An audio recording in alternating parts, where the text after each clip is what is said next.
Hello everybody, how are you all doing? Welcome back to Man City Unplugged, your very own Man City fan channel.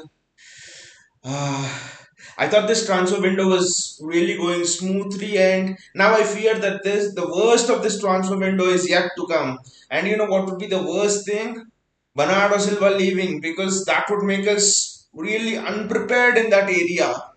The reason I'm telling this is Fernandinho's replacement, okay, Calvin Phillips, he will take time to adjust. Bernardo Silva, if Bernardo Silva leaves, his replacement, whoever it might be, maybe Matthews Nunes, Enzo Fernandez, whoever it might be, will take time to adjust, which means suddenly you're looking absolutely weaker in that midfield area. Suddenly your midfield looks wafer thin. I mean, Gundogan with his back injuries, you're suddenly left with Rodri and Kevin De Bruyne in the midfield area in the engine room, and that's it. No more experience. Well, Grealish has just had one season in Pep's under Pep. So I mean, Bernardo Silva leaving would it would really open Pandora's box. Suddenly it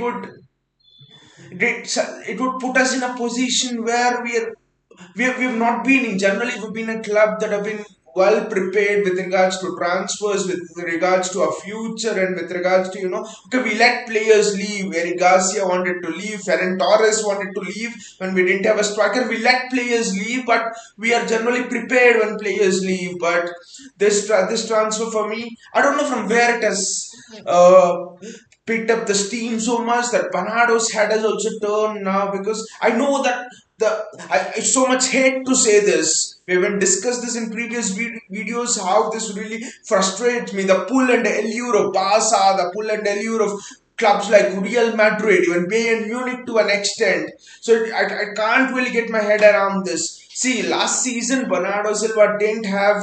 I mean, he didn't have a permanent spot in the squad. He was out, in and out very much. I could understand before the start of previous season he wanted to go, but this season he really started every important game for City. The second leg of Real Madrid semi-final, Pep took out De Bruyne, but Pep left Bernardo Silva on the pitch. That much Pep has trusted Bernardo Silva. Any important game, Chelsea, Liverpool, you know who to play. Bernardo Silva, for his energy, for his pressing, for his engine. And then suddenly Bernardo Silva leaves. I can understand, what the reports are telling. When Fabrizio Romano reported on this just a few moments back, just a few minutes back, that Bernardo Silva's head is almost turned with the allure of Barca and Xavi. Xavi really wants Barca. I mean, sorry, Xavi really wants to bring in Bernardo Silva. I just think that two things can happen now. Maybe we can hope that United don't buy Frankie de Jong, because once United buy Frankie de Jong, that would mean, see, Barca are asking 85 million pounds for Frankie de Jong, and they'll have 350,000 pounds, which is de Jong's wages, which are off the books. So once Barca sell Frankie de Jong, they'll have the money, they'll have a player who will think. I don't blame Bernardo Silva here again. We fans really love him, but the pull of bars again, it's the same thing. I don't know what it is, how it is, I don't know, but it is there. So we can just hope now. See, two things we can hope. First thing is, maybe we can hope that United don't buy Frankie de Jong, the deal falls through. If the deal falls through, there's no way that Barca are able to pay 100 million pounds, which we are demanding for Bernardo Silva. Should remember here that we are the ones who are having an we are having the power in this transfer, because Bernardo Silva has 4 5 years left on his contract. So we will not let. I mean, again, this is the thing. If the player really wants to go, City doesn't step in their way. Okay, we demand a considerable amount of wages for them. We did it with Leroy Sané. We did it with Eric Garcia, Ferran Torres, whoever it is. We don't be in their way, but we demand a considerable amount of wages. But then I think the second scenario possible here, that Pep Guardiola can convince Bernardo Silva to maybe stay for one more year if Bernardo really wants to go. If it's a last ditch situation where Bernardo's head is turned, Barca are prepared to go for 100 million, they find the finances, they complete the De Jong deal, if they complete the De deal, finances will not be a problem for them. Then I think Pep can actually persuade Bernardo to stay one more year, and in that 1 year, maybe you can develop someone. I mean, from the youth, or you can bring a new player in and you can develop in the Pep system for that 1 year, because this is the worst time that Bernardo Silva can leave. It is almost like we are building a team around Bernardo Silva and Rodri. Okay, De Bruyne, there is De Bruyne, I accept, but we have built the previous team around De Bruyne. You know, the team, that Centurions era, right from 2017 to 2020. You had De Bruyne, you had Fernandinho, all of them were almost in their prime in that era, right? They were 27, 28. Now De Bruyne is almost in his 30s. You don't have Fernandinho here anymore. So I think the next era of midfielders around whom Pep Guardiola is looking to structure his team, the midfield generals is really looking for in order to ensure a smooth transition into this next phase, is Rodri, is Bernardo Silva, is Jack Grealish, is Phil Foden, and Jack Grealish has come new into the system. So it is Bernardo Silva. He's been here for 3 4 years. He understands what the system is. He understands the ins and outs of the system. It's almost like when Pep Guardiola joined us in 2016. He brought in Gundogan, right? Now, and he almost shaped the team around De Bruyne, David Silva, Gundogan, Fernandinho. You had the 3 4 players, and now it's almost the same thing. Pep is looking to do the same thing around Rodri, Bernardo Silva, and also people might think, well, you can replace Bernardo Silva with, there are midfielders around. If we get 100 million pounds for 100 million pounds, there are midfielders around whom we can get. I do understand that maybe you can bring in a Jude Bellingham who plays a similar style of play to Bernardo Silva. That will be interesting. But the problem here is not bringing in talent, because you have 100 million for Bernardo Silva. Bring in Jude Bellingham. That will not be a problem. The problem is the player. If you bring in Jude Bellingham, for example, the player is not still embedded in the ethos of the club. He doesn't know the system inside out. He might be the world's best midfielder, right? But he needs to understand Pep's system. It's not so easy to understand your role in Pep's system. It takes time. Willis took almost a year. Mahrez took almost a year. The very big players also take time to adjust. So bringing in a top midfield talent if Bernardo Silva goes is not the issue here. The issue here is who are those midfield generals around which you want to build your team about in this next phase, because the next is almost the transition phase. And Pep is almost building a new team. You can see that by Haaland, Alvarez, Grealish, and also Jude Bellingham. He'll again be new player. So it's almost like if Bernardo leaves, De Bruyne, okay, 1 2 years, De Bruyne will be getting into his 30s, almost 30 to 33. So then you'll only be left with Rodri and potentially a Foden who's still young. I don't know if you can build a team. I know Foden is really matured for his age. He's having excellent composure and all, but I don't know if you can build a team around Foden, because around Foden, Rodri, that midfield, because Foden also still has so much to learn. Pep himself was saying that he needs to know how to control the tempo of the game and all of that, especially if he has to play in the midfield. So that is why Bernardo is important. Is important just for the rebuild. 27, Bernardo is in absolute peak. He is in his absolute prime. For example, in next season Champions League, how do you compete with the midfield of against Real Madrid? For example, how do you compete with the midfield of Tchouaméni, midfield of Camavinga and Fede Valverde, or whoever they buy? So the answer is Bernardo Silva here. He is so key to that pressing. And also another thing, Bernardo Silva leads the press for us. So if you bring in another player, let us for example think you bring in Jude Bellingham instead of Bernardo Silva, he needs to learn the system again, because to lead the press you need to know in and out of that system. You need to have the confidence of your teammates, and that will only be there with time, when you spend time in the system, when you're exposed to the system. So I don't think any new player can get that right away. Again, this project might just go back by 1 or 2 years if Bernardo Silva leaves. That is my biggest concern about Bernardo Silva more than anything else. Because we are transitioning as smoothly to the next phase as it can be with Rodri and Bernardo Silva as the pivotal points in the midfield. and suddenly you snatch away one, and suddenly it looks that you have to again bring in someone again. You're building something from scratch to build your team for the next era. So that is something I'd be really wary about. Maybe you would ask Bernardo Silva in the worst case scenario, if the water flows over your head, you would ask him to stay for another year, like maybe United did with Ronaldo, when he was about to leave to Real Madrid, get that one extra year out of him. So I think that is the thing. But in the worst case scenario, I think if Bernardo leaves and we have that 100 million, I think you're getting a Jude Bellingham. There's no doubt about it.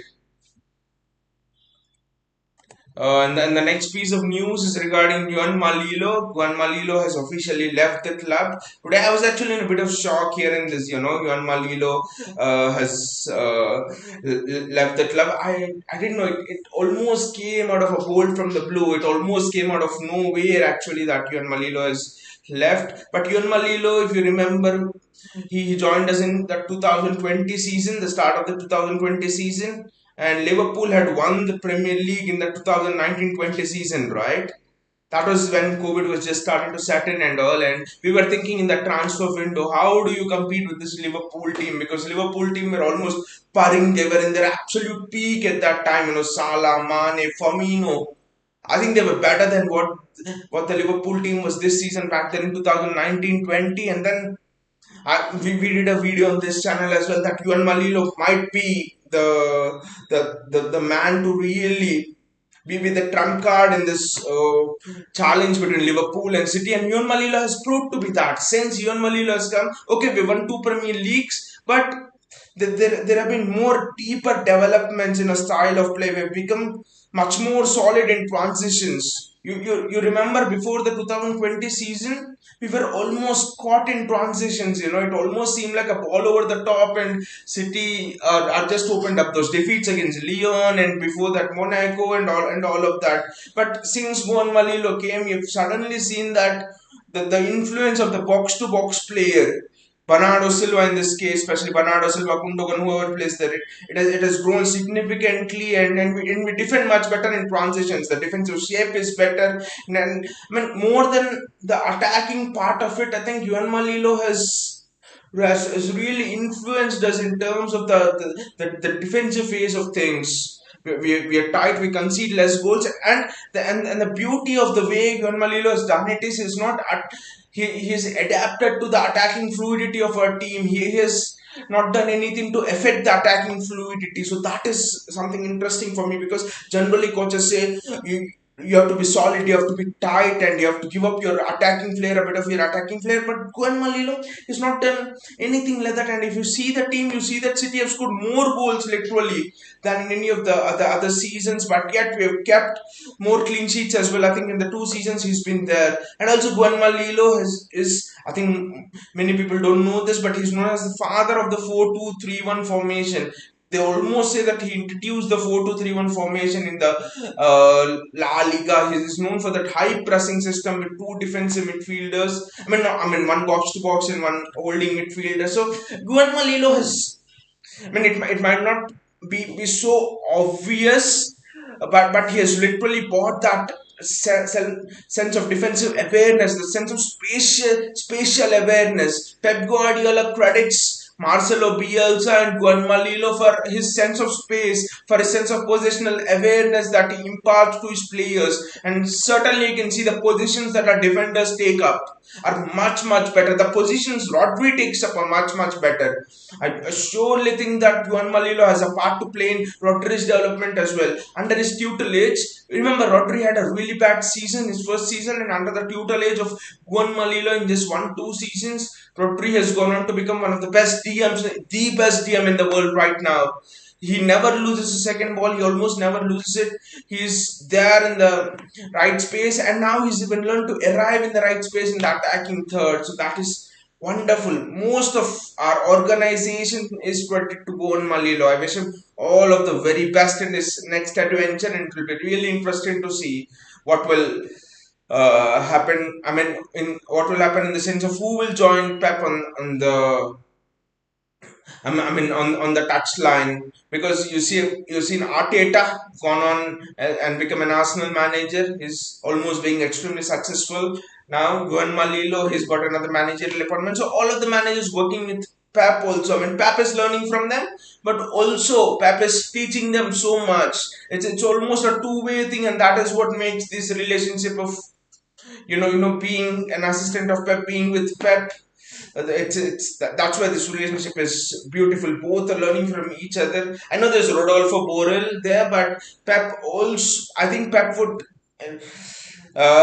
look to bring in someone with from whom even he can learn lot. He can learn a lot more again onto the touchline. It will be interesting to see who will it be. Will it be someone who's promoted from the youth setup? But Pep always loves to have this someone who is someone who's a bit experienced in terms of problem solving, not experienced in terms of years, but you see Arteta, very young manager, 35, right? That is too very young for manager, 35, 36. But in terms of problem solving, it looked as if Arteta was really experienced. Something is not going well. Arteta gives suggestions to Pep. Juanma Lillo, same thing. Pep loves to discuss problems, especially when the match is going on. He loves to just sit back on the seat and discuss problems, unlike a few other managers who put themselves at a distance from the coaching staff, and who conduct everything on the field. Pep loves to discuss problems, especially in terms of affecting in-game tactics and all. So it will be interesting to see who Pep brings in. Will it be someone from the EDS coaching setup, or who will it be? I don't know. But my concern is about Bernardo Silva. I really hope that we keep Bernardo Silva for as long as we can. I do not want Barca to take him because he can offer us so much. I was just thinking about the dream midfield. Rodri, Bernardo Silva, and De Bruyne. That is just wow. That is amazing. Anyway, guys, I really hope you've enjoyed the show. If you've enjoyed the show, please click on the bell icon so that you get notifications whenever I come up with new videos, and also do click on the like button so that the video can reach more people. And see you all again, guys. Take care.